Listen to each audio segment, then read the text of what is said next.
Welcome to the LDN Radio Show, brought to you by the LDN Research Trust. I'm your host, Linda Elsiegood. I have an exciting lineup of guest speakers who are LDN experts in their field. We will be discussing low-dose Naltrexone and its many uses in autoimmune diseases, cancers, etc.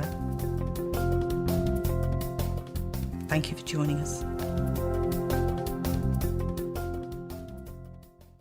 Today we're joined by Dixie from the United States, who takes a variety of therapies for MCAS and EDS. Thank you for joining us today, Dixie.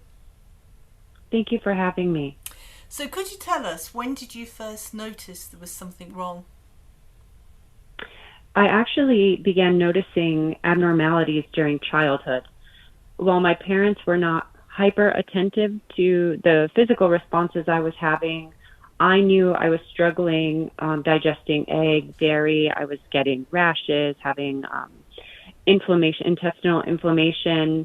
I had some early, perhaps misdiagnoses or underdiagnoses, undertesting that indicated irritable bowel syndrome and those things. I was quite underweight. I had a very difficult time with food. Early diagnoses such as scoliosis may help contribute to a later understanding of the presentation of some of these overlapping conditions. Mm-hmm. Okay. So when did it start to get really bad? You know, around my teenage years, maybe going through some hormonal changes prompted it. I became very hypersensitive to a number of foods, to environmental allergies. I would see a primary care physician who might recommend things such as Benadryl, but I was feeling worse and worse over time. I've been a lifetime terrible sleeper. I was having itchiness keep me awake at night, and so it wasn't until my 20s that I actually was able to get some really insightful testing done. Mm-hmm. So, at your worst, could you describe for us a typical day, what it was like for you to get up in the morning until you went to bed? Sure. So one event that I can draw to mind very easily was, having a poor night's sleep, of course, waking up already hypersensitive to things, putting on, taking a bath and having a reaction to soap or shampoos, leaving my head so itchy. So throughout the day, I'm having itchiness and rashes, and then I would eat something that seemed as basic as, a tomato, and would have a rash in my mouth, or I'd have a banana and my lips would swell a little bit. One night I was on holiday with my family and had a Bloody Mary, and within an hour, my eyes were swollen shut. I had facial welts, some challenges breathing. And so it could, there was no rhyme or reason in my brain at that time about how these presentations were, what was catalyzing these presentations in my body. So it was really a series of rashes, itchiness, challenges with welt hives from sunup to sundown. And then, of course, I would not sleep, not knowing all along this was likely a histamine response in my body. Mm-hmm. I mean, a lot of people get severe headaches. Was that a symptom you had? Depending on the environment I was in, yes. So at one point, I lived in a home that was surrounded by a wooded area. And being in that environment, now I know it was damp and moldy, and there were elm trees present, which is an allergen for me. I was having quite a few headaches. In fact, now, having moved away from that environment, anytime I'm in the presence of mildew or mold, I have an instant headache. Another cause of headaches for me was being around chemical scents. My father happened to be a mechanic, and so we had oils or exhaust fumes as he would, rev up engines of cars and so forth. Instant headache for me. Diesel trucks, those types of things still to this day leave me with a strong headache, yes. I mean, are you able to walk into, say, Macy's department where they sell makeup and perfumes? Is that a trigger? Right. Definitely. Perfumes are a trigger for me, even essential oils, depending on the scent or the intensity. Yes, all of those chemical scents can trigger headaches. And you were saying about your gut. I mean, was diarrhea or constipation, vomiting, were they issues for you? They were definitely issues for me, both. And because I would fluctuate between them, I was given an early diagnosis of irritable bowel syndrome, which then satisfies you for a while, and you just blame the symptomology on this condition, which really wasn't an end answer for me. And what about fatigue? It's really interesting. I am a poor sleeper. Still to this day, my parents said I've never slept through the night one time from the time I was born until now. And so, of course, I'm always fatigued, and yet I happen to be hyperactive. I had an early diagnosis of ADHD, some indications that I'm hyperactive. There's a lot of forgetting my homework when I was a child, forgetting this, forgetting that. And my teacher would say, you'd forget your head if it weren't attached. And I don't know whether that's the brain fog or the hyper thoughts that run through my head. So it's difficult to parse all of these symptoms apart and know which condition is responsible for which outcome. However, brain fog has been a strong challenge for me. And so it's complicated by fatigue from lack of sleep. And yet I just try to push through the best I can to accomplish work, to accomplish, education goals and so forth. What about sound and light? Are they triggers for you? Light is very challenging for me. I do, of course, wear sunglasses outside. It's really a sleep disruptor for me. It doesn't bring on headache, yet I can't tolerate strobing lights, even if it's in a movie. I'm really sensitive to sound, but I always thought that was part of my subculture, my family subculture, which had this beautiful gift of being born into a family with deaf family members, culturally deaf family members. So I really appreciate silence. I've always thought it was just a factor of my subculture. And then because of my upbringing with deaf family members, my grandparents, who were both profoundly deaf, took care of me primarily throughout my young time during the day as my parents were busy working and attending to younger children. I was using American Sign Language, ASL, as my primary language, which is important in the trajectory of my work. I ended up being a sign language interpreter for 25 years. And so when I began to develop a lot of subluxation of my joints and growth, small, cysts growing on my joints, doctors would say, oh, this is a condition of hyperuse due to sign language interpreting, which later was assessed to possibly be related to Ehlers-Danlos rather than simply overuse.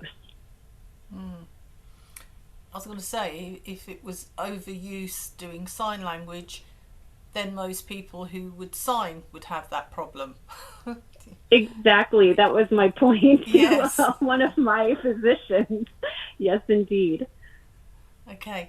So were there any other triggers? I mean, were you able to go to, I don't know, entertainment, watching, going to a gig or something along that lines where there's lots of loud music, lots of flashing lights, lots of people? Would you be able to tolerate that? I don't tolerate it well. In fact, I tried to avoid those things as much as possible. there have been times where I've pushed through. For example, I took my young son wanted to go to he was 18, but wanted to go to a concert, and they had these things. I took the construction style headphones, even though it was night, shielded my eyes with sunglasses, because it's quite frankly something I don't tolerate well. I never had a television in my home, throughout my 20s and 30s, other than my spouse at the time brought one in. They liked sports. I can't stand the sound of squeaking of the shoes on a basketball court, those types of things. So I really prefer to be in silence.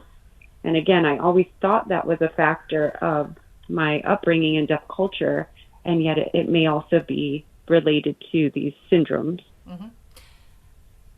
And what foods could you eat? You mentioned a few you couldn't, but what could you eat? Yeah. So at this, you mean early in my childhood, or over time how it's changed, or what my intake is now? At your worst, how many foods Sure. could you eat?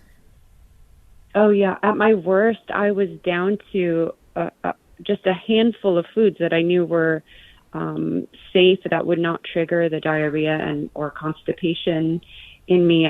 And quite frankly, it's been some time. I've been working on, making my diet as ideal as possible to be sure that I'm getting all of my nutrients. But legumes were well tolerated for me, and so I was strategically eating around that, and maybe a handful of very bland vegetables.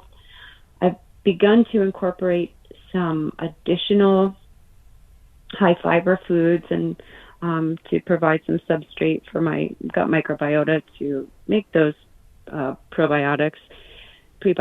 So, at this point, I can tolerate some very bland nightshades, even potatoes and sweet potatoes, although I can't tolerate things like eggplant and tomato from the same family. I am a strict vegan at this point, realizing the connection between egg and dairy to symptoms. And then my particular situation, it was complicated by a Lone Star tick bite. So I have concerns too about if I ever were to go back to possibly eating mammalian meat, if alpha-gal would be an issue. I'm not going to attempt it at this point. I've been vegetarian since about age 12, and I've been fully vegan for more than probably 15 years or close to at this point. So I'm able to thrive and maintain, though I'm still underweight at this point, maintain a healthy enough weight and healthy enough body frame to get through my days on the largely legumes and variety of vegetables that I eat. Mm-hmm. And how did you get from where you were to where you are today? What did you do to get your better life back? Mm-hmm. So allergists played a strong role in informing me of mold-free diets, low histamine diets, having the diagnoses of mast cell activation syndrome first, then directed my studies. So I did finish a doctorate in health science. I consume medical literature as much as possible, which actually led me to learn about low-dose naltrexone for this particular type of condition, or the possibilities that it holds. And so really it was educating myself about treatments, along with getting some insights from the professionals who have been published in this area. I was fortunate to be accepted as a patient by a published author on the topic, Dr. Kem Aiken. I'm not sure if I was supposed to use his name, so you can edit as necessary, but he prescribed some ketotifen and other mast cell stabilizers, and taught me how to address symptoms when they would appear, how to reduce the histamine in my life. So that was very helpful. I now work from home. So as a remote worker, I'm able to reduce my exposure to chemical triggers, such as people having perfumes and strong deodorants or other scents in an office setting. I'm able to reduce the intensity of my manual, joint use by reducing the assignments that I take to those that support my condition rather than exacerbate it. It's been a number of therapies and techniques to try to avoid the triggers that bring about the strong symptoms. Mm-hmm. Well, that's amazing. You've done remarkably well. I don't know how old you are now, but you've had it an awfully long time, haven't you? I have for several decades, and it was largely hit or miss, undereducated attempts that were failed at sometimes, thinking that it was one trigger, and yet it was thinking it was maybe a food trigger sometimes, and it was environmental, which are even more challenging to change. So, and when you're young, you can't choose where you live, and so it's been just really a series of exposing myself to various education techniques and therapies, and those that I've heard anecdotally from others that supported them, and trying them out, and looking for, just observing the outcomes and whether they were supportive or not. Mm-hmm. But I do feel very grateful to still be able to do some type of work. I'm an adjunct professor at this point, which is very helpful. So getting away from the overuse of my joints and moving into some of the more sedentary roles that I've had. However, then there's the factor of brain fog and fatigue that does still seep into that type of work, but it's a different type of exhaustion. Mm-hmm. Wow. Well, thank you very much for sharing your experience with us. I sincerely hope that you continue improving. Oh, I appreciate that so much.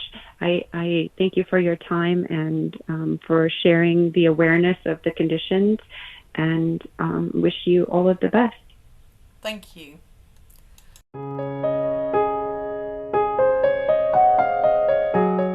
I'm Dr. Leonard Weinstock, a guy who's been prescribing LDN since 2005, and I've seen the wonders.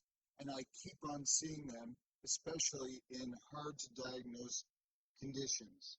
They're not that hard to do, but once you know about mast cell activation syndrome, postural orthostatic tachycardia syndrome, and Ehlers-Danlos syndrome, you'll find that 17% of your friends or relatives have one or more of these conditions, and you can help them. We're making a documentary to wake up the medical community, to educate the population, but we need funding. So please fund whatever you can afford, no matter how little. www.mcasfund.com. That's mcasfund.com.